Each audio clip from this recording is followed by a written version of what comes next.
우리가 사용하는 격언 중에 산을 오르는 것보다 내려가는 것이 더 어렵다는 말이 있습니다. 무슨 뜻인가 하면 사람이 성공보다 성공 후가 더 위험하다는 것입니다. 오늘 우리의 신앙도 마찬가지입니다. 믿음으로 구원을 받는 것도 중요하지만 구원받은 후에 우리가 어떻게 사는가? 은혜 받는 것보다 더 중요한 것은 은혜 받은 후에 어떻게 사는가? 받은 은혜를 내가 쏟아버리지 않고 잘 유지하는가가 더 중요하다는 말씀.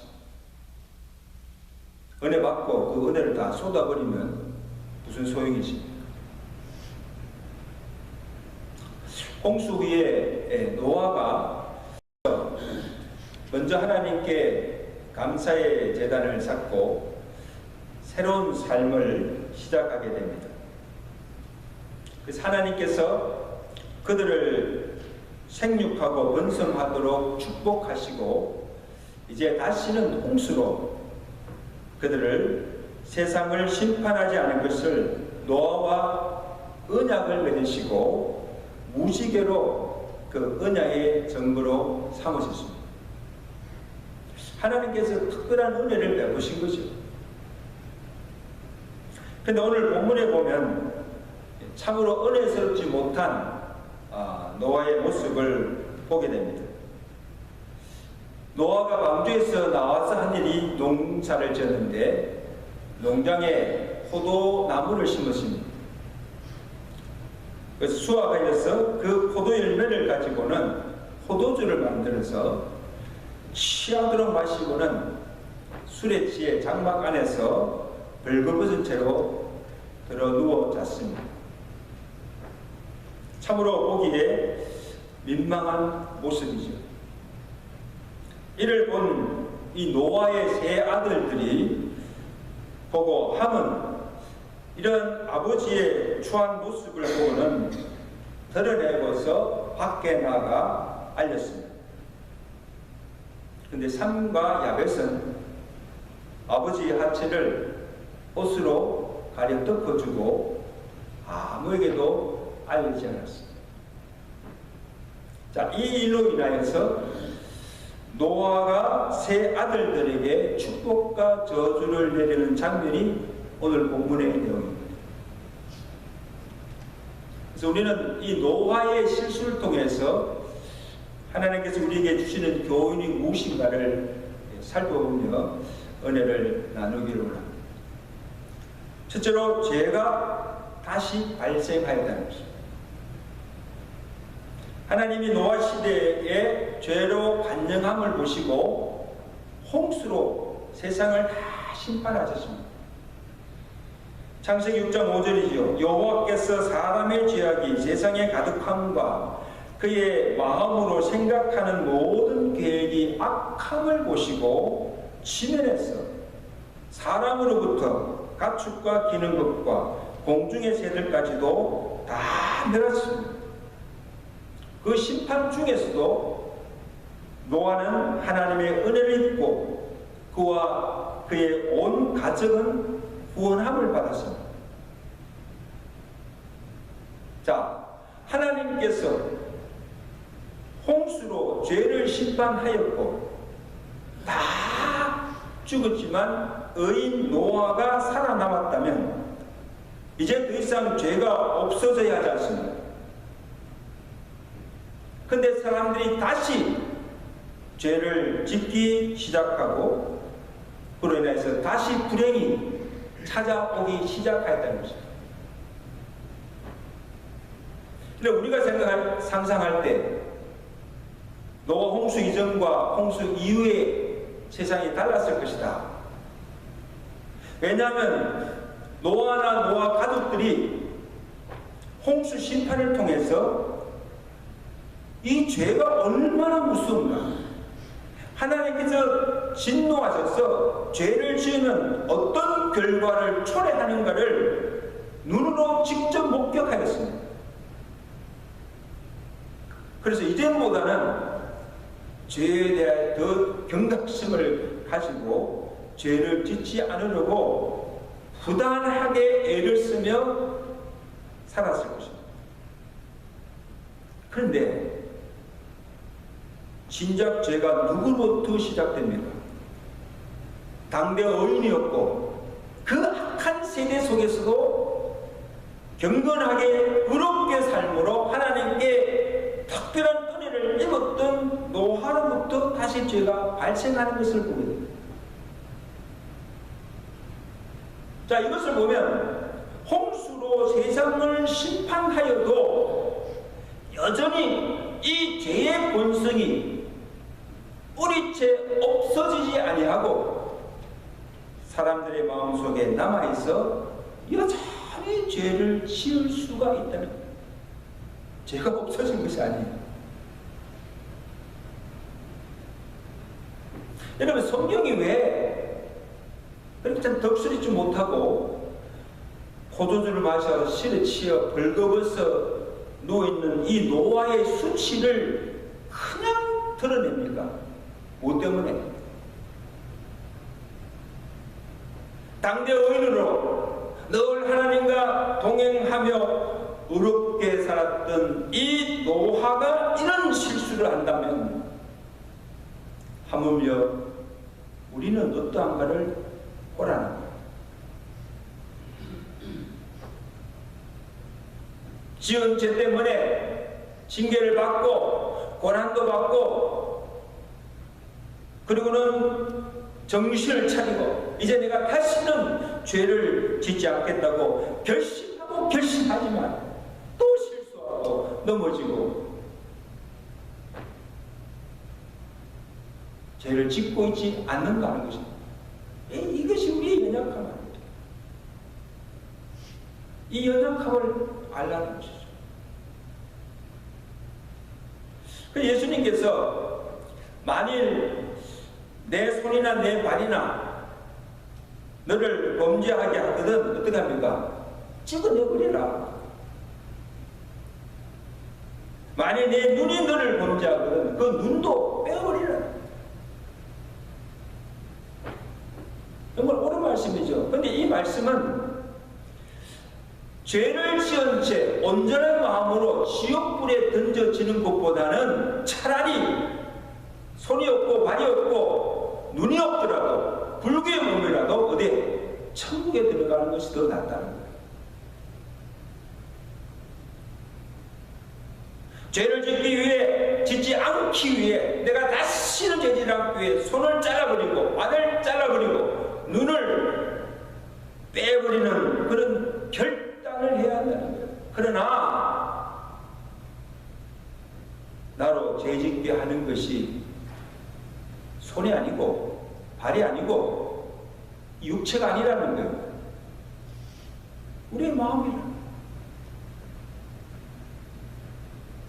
예레미야 선지자가 17장 9절에 만물보다 거짓되고 심히 부패한 것이 뭐예요? 마음이야.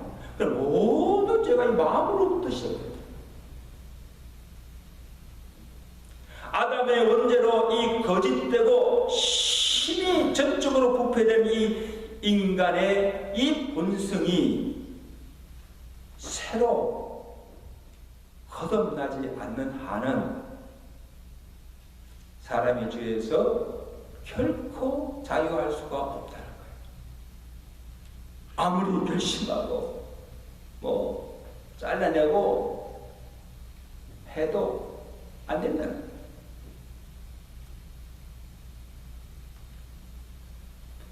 누가 전적으로 이 부패된 이 컷도된 죄 인간의 본성을 바꿀 수가 있습니다. 여호와께서 부패한 이스라엘 백성들에게 에스겔 선지자를 통하여서 말씀하십니다. 에스겔서 36장 26절에 또 새 영을 내가 너희 속에 두고 새 마음을 너에게 주되 너희 육신에서 굳은 마음을 제거하고 부드러운 마음을 줄 것이다. 에베소 4장 22절 사도 바울이 구원받아서 새로운 성도가 된 에베소 교회 성도들에게 주신 말씀이 무엇입니까? 너희는 유혹의 욕심을 따라 썩어져가는 구습을 따르는 옛사람을 벗어버리고 오직 심령이 세워져. 무엇이? 심령이 세워져. 이 씹히 부패된, 이 코르트된, 거짓된 그 심령이 성령으로 새롭게 되었습니다. 하나님을 따라 의와 진리의 거룩함으로 지으심을 받은 새 사람을 입으라는 것입니다. 할렐루야. 이게 무슨 말씀입니까? 하나님께서 이 죄로 부패된 우리의 마음을 성령으로 거듭나게 하시고 새롭게 하셔서 우리 속에 새 영, 새 마음을 주실 때 비로소 우리가 죄에서 자유케 되고 의와 진리와 거룩함을 따르는 그러한 삶을 살 수가 있다는 것입니다. 이런 은혜가 저 가운데 있어지기를 주가 간절히 축원합니다. 마음대로. 다음으로 이 노아의 실수가 이 방심에서 비롯된 것을 알 수가 있습니다. 노아가 방주에서 나온 이후로 정말 하나님께서 축복하셨죠.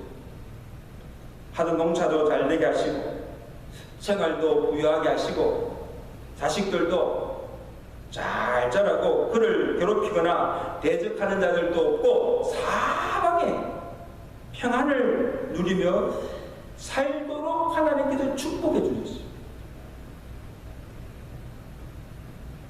그렇게 되자 이 마음이 해이해지고 이 하나님에 대한 신앙심마저도 약해지고 내가 무엇을 해야 하며 살아야 하는지 삶의 목표조차도 허릿해진 것입니다.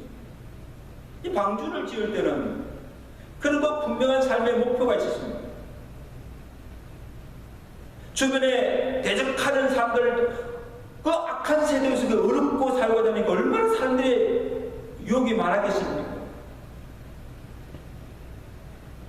시대가 악함으로 영적 긴장도 있었기에 한시도 방심할 수 없고 하나님을 악망하며 살 수밖에 없었습니다. 그래서 이제는 하늘에, 맑은 하늘에 먹구름만 딱 떠도 비만 와도 이거 혹시 하나님께 또 물로 심판하지 않을까, 이 죄에 대한 두려움도 있었지만 이제는 죄에 대한 경각심도 두려움도 없어지게 됩니다.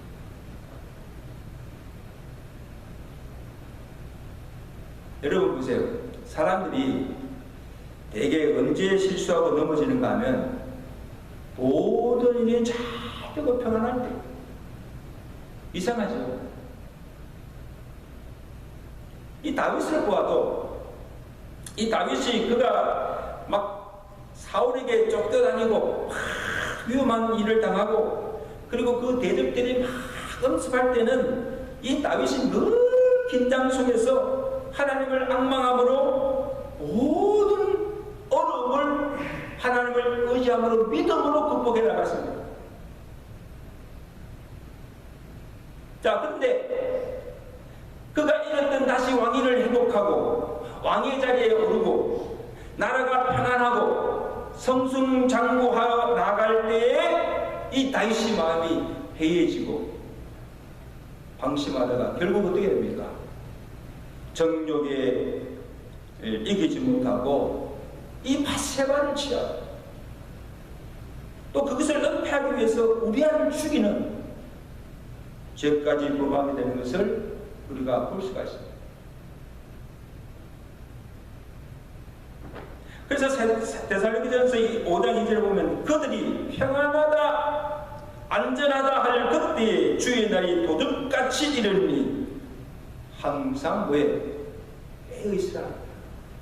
안전하다고 편안하다고 안일하지 말고 방심하지 말고 깨어있으라는 거예요.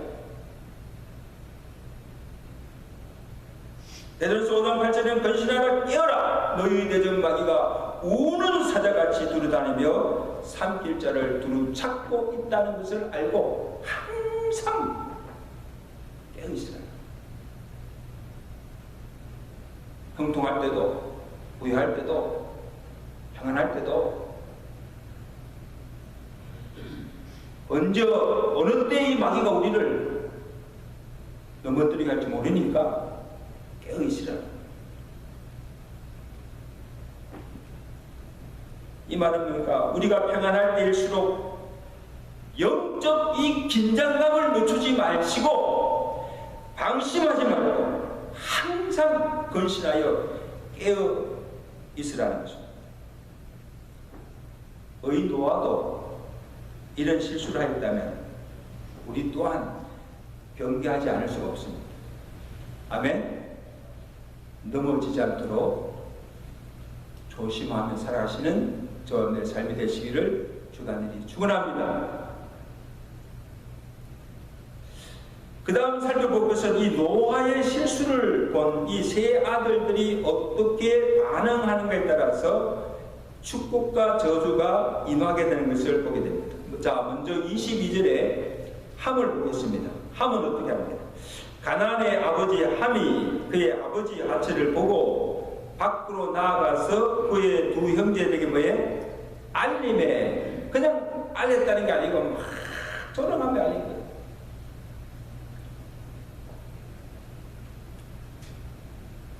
함은 어떻게 합니까? 아버지가 술에 취하여 벌거벗고 누운 것을 보고는 아버지를 멸시하고 그것을 덮거나 숨기지 않고 밖으로 드러내어 비방합니다. 아버지에 대한 공경심이나 사랑이 없는 그런 행동입니다. 여러분, 노아가 함이 노아의 벌거벗은 하체를 본 것이 잘못이 아니에요. 그것을 본 후에 그가 취한 행동이 악하다는 거예요. 아버지의 실수와 허물을 덮지 아니하고 덜 추어내고 비난하고 그것을 즐겼다는 것입니다.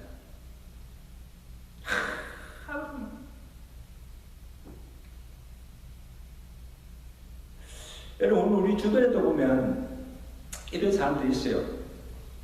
상대방의 실수나 그 실패나 넘어짐을 보고 동정하고 아파하는 것이 아니에요. 참 안 됐다. 그게 아니고 은근히 속으로 기뻐. 큰 일이 일어난 것처럼 끝장난 것처럼 떠들어대는 그런 사람들이 있어요. 우리 교회는 없지만 긍휼과 사랑이 없는 이 함과 같은 자, 참 악한 자들.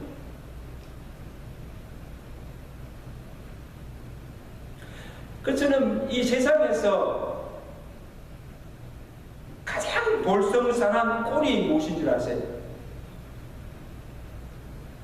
자기 집안 식구들의 그 허물을 여기저기 다니면서 사람들에게 험담하는 거예요.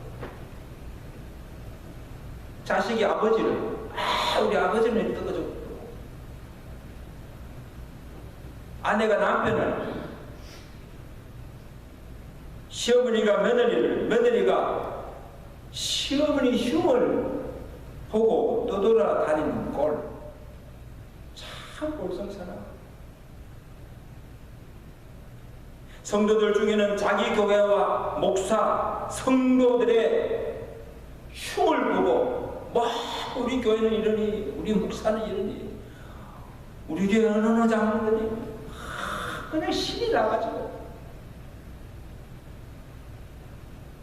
만나는 사람들마다 모이는 장소마다 가서 자기 그 불만을 막 표출하는 거예요. 여러분, 그러면 어떻게 됩니까? 자기는 어루가집니까? 한마디로 누워서 침 뱉기죠. 서로 욕하고 서로 헐뜯고 비난하면 가정도 교회도 발을 설 수 없고 다 같이 무너지는 거예요.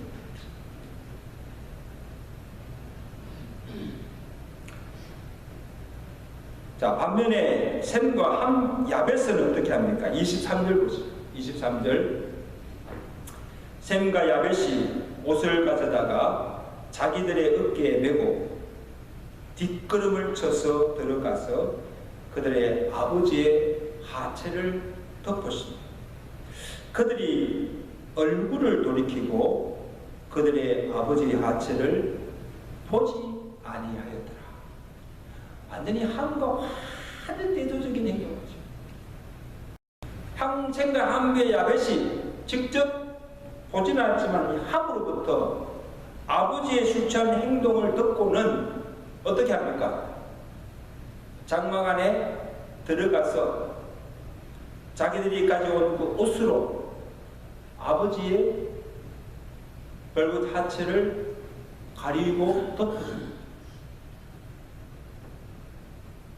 이것을 보면 그 아버지의 실수에도 그 추탄 그런 모습을 보고서도 아버지를 경멸하거나 무시하지 아니하고 여전히 아버지를 공경하고 그 아버지를 사랑하고 있음을 볼 수가 있습니다. 이게 자식이죠.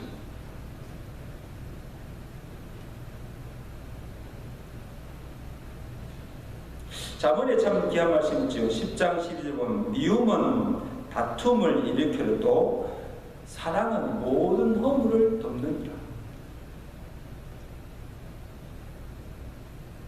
베드로서 4장 8절에는 무엇보다도 뜨겁게 사랑할지니 사랑은 허다한 죄를 덮느니라. 아멘. 사랑은 허다한 죄를 다 덮을 수 있는 능력이 사랑이다.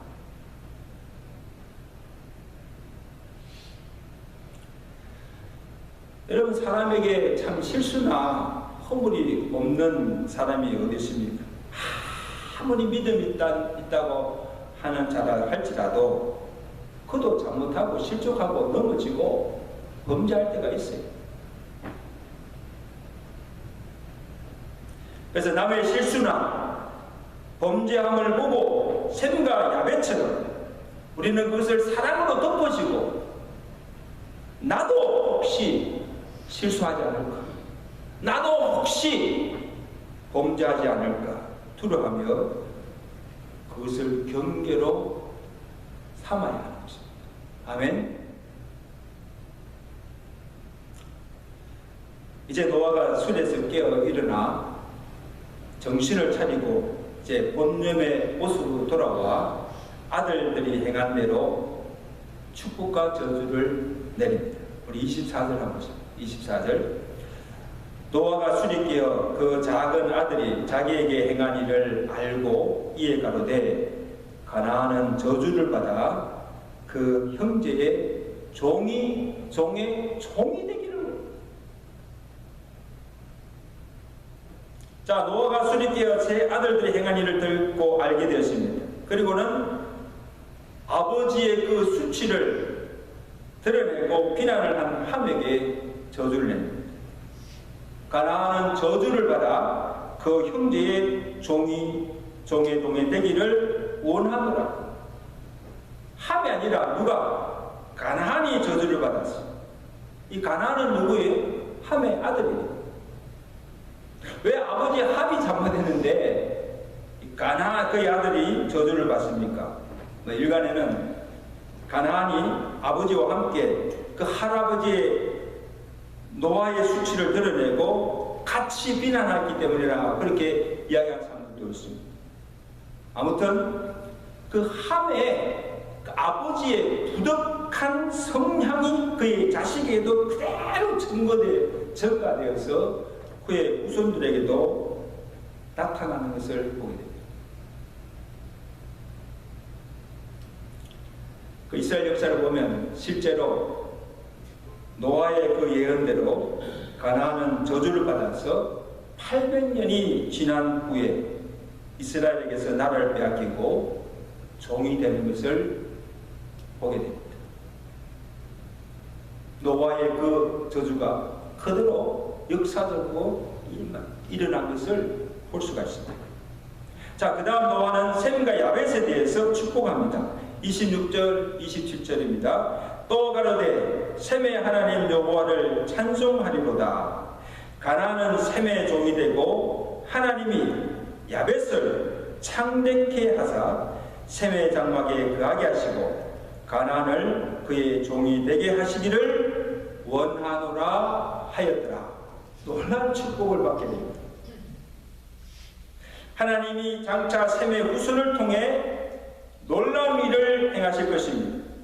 그리고 셋을 통해서 믿음의 조상 아브라함이 나오고 메시아가 나올 것을 예고하신 것입니다. 영원토록 여호와를 경외하며 복을 받고 사는 족속으로 살게 하실 것이라는 것입니다. 야벳 또한 셈의 장막 안에 가는 축복을 받게 됩니다. 가나안족은 야벳의 종이 되어서 섬기며 살게 하신 것입니다. 하나님께서 노아가 세 아들들에게 말씀한 그대로 이루어지도록 하신 것을 보게 됩니다.